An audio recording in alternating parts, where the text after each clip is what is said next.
Section 3.4 starts taking a look at how we can graph reciprocal functions. And reciprocal functions are real nice to graph. The reciprocal part is easy as long as you can graph the denominator part. And it's all based on this idea, what we're going to call the big-little principle. And the idea behind the big-little principle is if I take a big number like 1,000, and I flip it over and look at its reciprocal 1 over 1,000, the reciprocal of the big number has become a little number.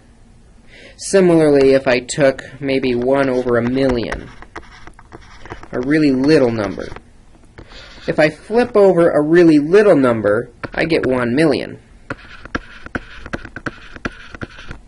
The reciprocal of a small number is a big number, and the reciprocal of a big number is a small number. That's the big-little principle, is that the reciprocal of a big number is small, and the reciprocal of a small number is big. And this can even stretch out to another special case that I want to take a look at, and that is the reciprocal of 0. 0 is the smallest number we can get. And so its reciprocal should be as large as we can get. And 1 over 0 is technically undefined. So what we're going to do is we're going to say it's basically infinity, or a vertical asymptote.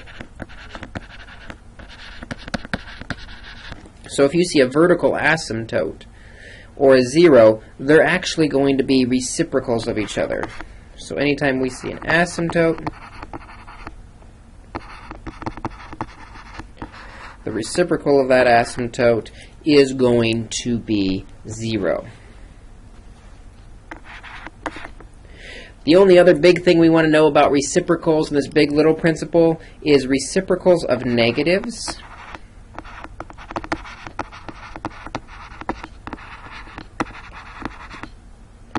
are still negative.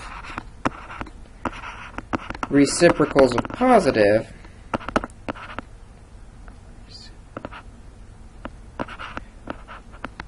I can spell it,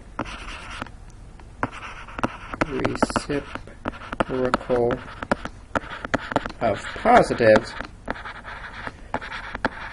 are positive. In other words, the sign's not going to change as we flip things over. So things above the x-axis are going to stay above the x-axis. Things below the x-axis are going to stay below the x-axis. Their size is going to change. Their distance is going to change from big to little or little to big.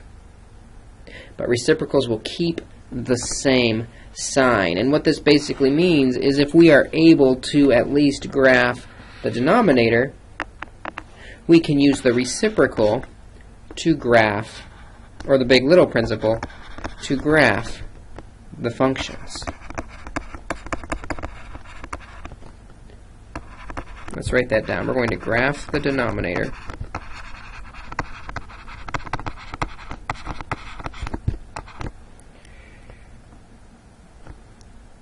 Then we're going to, well, we'll do a middle step actually. We'll identify key points.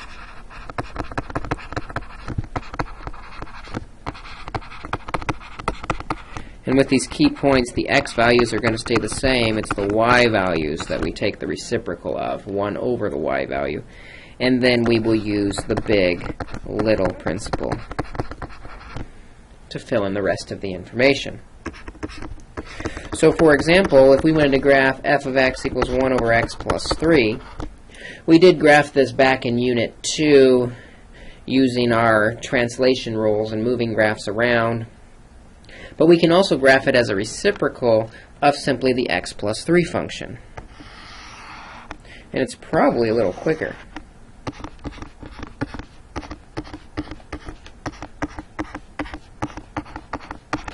If we look just at the denominator x plus 3, and we were to just graph the denominator, we would know that has a y-intercept of 3 and a slope of rise 1, run 1. So we should look something like this for our graph. And the key point on this graph really is the 0, 3, that y-intercept. So if we want to come over here, let's actually label this. That is actually the graph of x plus 3. We'll come over here to the side then, and we're going to do the graph of the reciprocal, the graph of 1 over x plus 3. First thing I'm going to look for is the key points. The first key point is 0, 3. We're going to graph the reciprocal of the y coordinates. So it's still at 0. Now it's going to be 0, 1/3.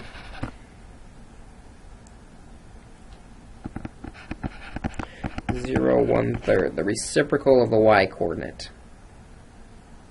Next key points we're going to look for are any x-intercepts or asymptotes. X-intercept, the value is 0 there, and the reciprocal of 0 we said would be a vertical asymptote. So we're going to see an asymptote at -3 where there was a 0 before. Zeros turn into asymptotes. Asymptotes turn into zeros. Next, if we look to the left of the asymptote, we notice that we're negative and little to begin with. Close to the asymptote, we're negative and little. Far from the 0, we are negative and large. So we're going to follow that pattern on our graph. Close to the asymptote, the opposite of little is big. And then as we get farther and farther away, it should get littler and littler. Notice close, it was little, so close, we're far. At the edge, it's big, so our edge, we're little. Big, little principle. Go the opposite direction. We should, however, never cross the x-axis in our reciprocal graph, in this part of the reciprocal graph, because as you notice, we are always negative on the left. So the graph should always be negative on the left, because reciprocals do not have sign changes. However, on the right, you notice it's always positive, so the rest of the graph should always be positive. Notice we start close to the 0, so we should start far from the vertical asymptote. We end far from the x-axis, so we should end close to the x-axis, going through our key point. So big little principle says we start big, come down through our point, and get little.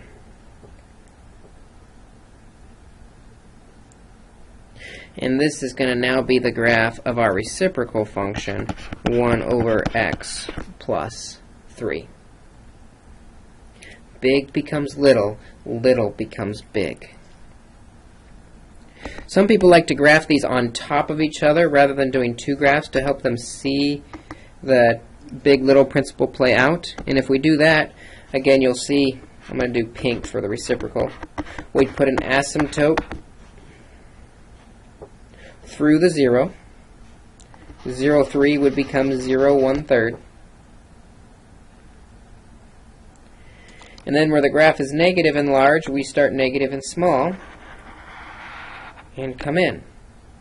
So you can see the corresponding, when the blue gets close to the x-axis, the pink gets far from the x-axis. Similarly, on the positive side, the pink's going to start far because the blue starts close, going through our point and getting smooth. Sometimes that helps to see the graph on top as you draw it. Just make sure if you do put your graphs on top of each other, you clearly label which one is which by either using a different color or somehow marking the difference between the two graphs. Let's try one that's a little bit more involved. Let's graph f of x equals 1 over x cubed plus 3x squared minus 4. The denominator is a polynomial. We're going to have to use the rational root theorem to factor it because it's a cubic. Let's see. We could have 4 over 1, 2 over 1, or 1 over 1, plus or minus. And continuing on with the rational root theorem, let's try 1 first because it's the easiest to pull out.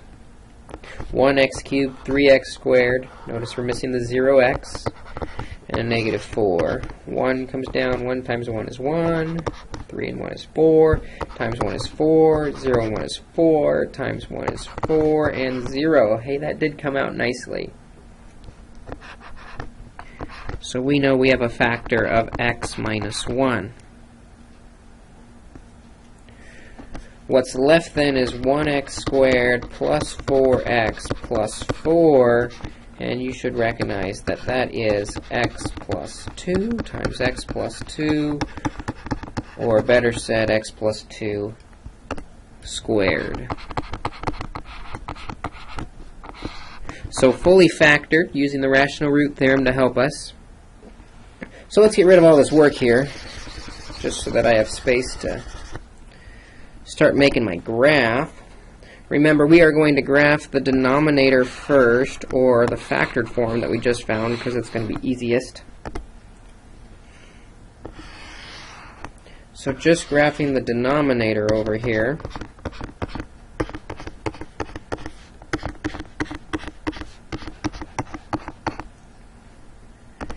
The zeros we see are at 1 and negative 2.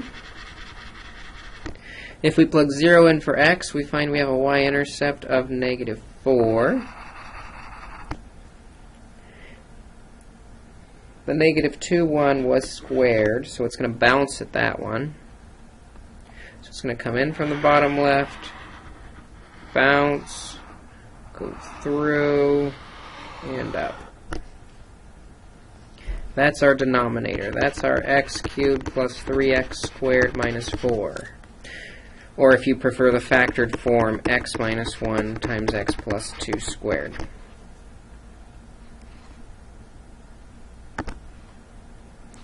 Now we're going to try and graph the reciprocal. I'm going to graph it to the side first, and then I'll show you how we graph it on top in just a second. Some people prefer one method or the other. Key points. First key point that I see is the y-intercept at negative 4. It's now going to be at 1/4, bringing it down to the reciprocal. Next key points is we have 2 x-intercepts. Those are zeros, and the reciprocal of 0 is infinity. So we're going to put a vertical asymptote at 1. And a vertical asymptote at negative 2.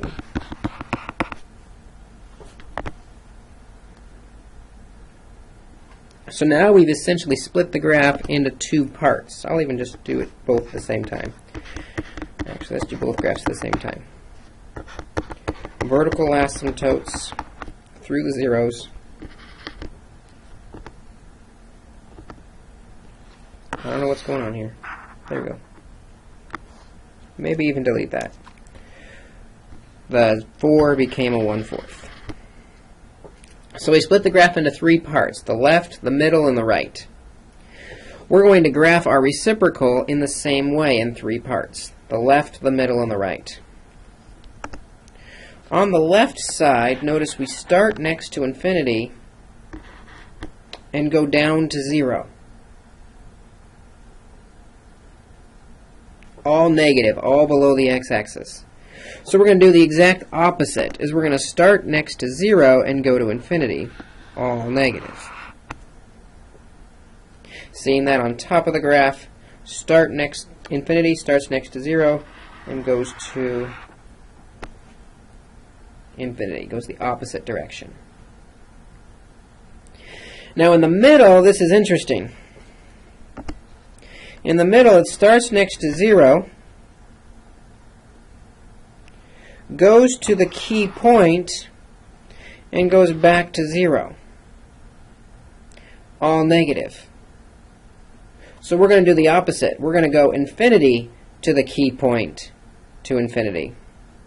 Again, all below the x-axis. So infinity, oops, let me change colors. Infinity up to the key point, and then back down to infinity. Negative.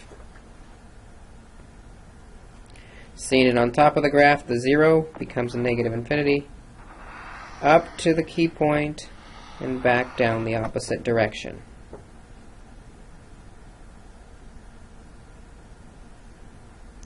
On the right side, the right side is now positive above the x-axis, so we're going to be positive above the x-axis also. It starts at 0 and just goes off to infinity. So we're going to do the opposite. We're going to start at infinity and go down to 0. Start at infinity and go down to 0. We've now graphed the reciprocal 1 over x cubed plus 3x squared minus 4 on our graphs.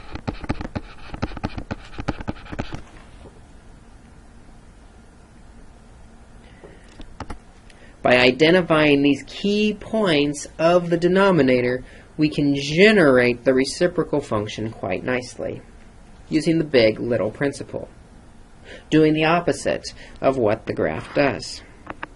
In fact, we don't even need a function to start with. We can start just given a graph and come up with the reciprocal of that graph. So let's make a graph here and see if we can find its reciprocal.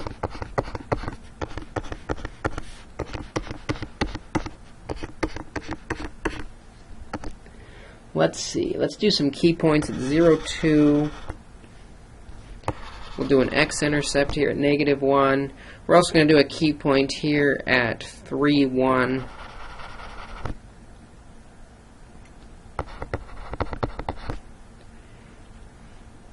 And I'm going to put a vertical asymptote at 2. And I'm going to put a vertical asymptote at -1. So when I draw my graph in, we're going to start at 0, loop up to infinity, start at infinity, come through my points, down. And then this one's going to be a little different. I'm going to come up here. When I hit 3, 1, I'm going to bounce back up to infinity. We're going to attempt to graph the reciprocal of this function.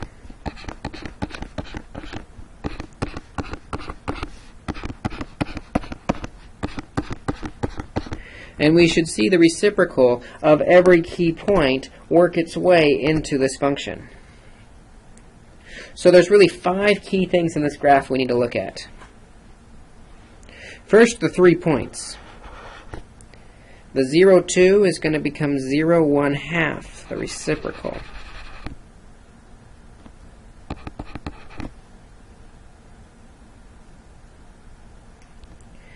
The x-intercept again becomes a vertical asymptote.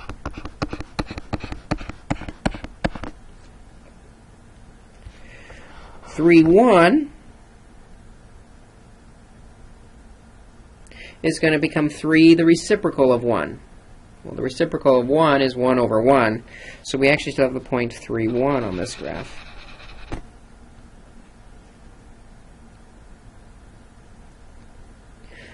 So those 3 points became reciprocal points. 2 dropped down to 1/2. 1, the reciprocal of 1 is still 1. The 0 became a vertical asymptote. Which brings up the interesting point about the vertical asymptotes in the original graph. If the zeros become vertical asymptotes, then asymptotes should become zeros. We've actually got a 0 here at -1, and a 0 at 2.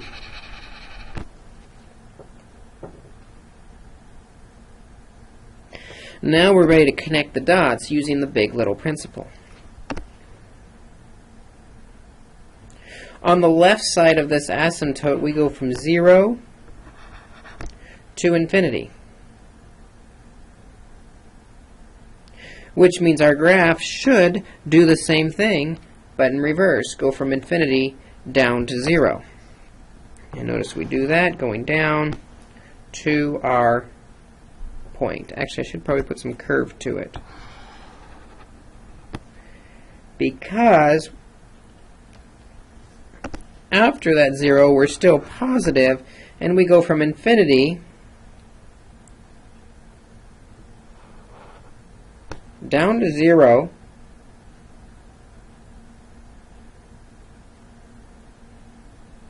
so we're going to do the same thing on our graph.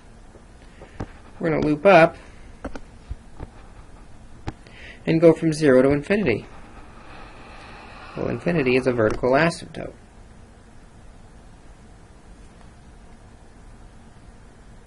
Now what happens? We're going to go from 0 to negative infinity. We're going to do the opposite. Go from negative infinity to 0. Negative infinity up to 0. And then what happens? We go from positive infinity to our point, and then back up to positive infinity. Which means we're going to have to do the opposite. Go from 0 to our point, back to 0. 0 to our point. Whoops, let's do it in pink. 0 to our point, and then back to 0. So we get this little hump. Let's see it on top of the graph here. On top of the graph, on the left part, we went from 0 to infinity, all positive, so we'll go from infinity down to 0.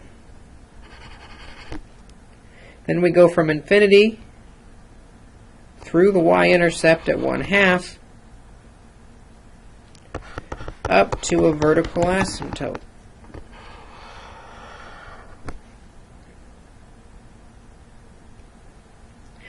Then we go from 0 to negative infinity, so we do the opposite, go from negative infinity to 0. The graph goes from infinity to the point to infinity, so we go from 0 to the point to 0. And that is now our reciprocal graph 1 over f of x.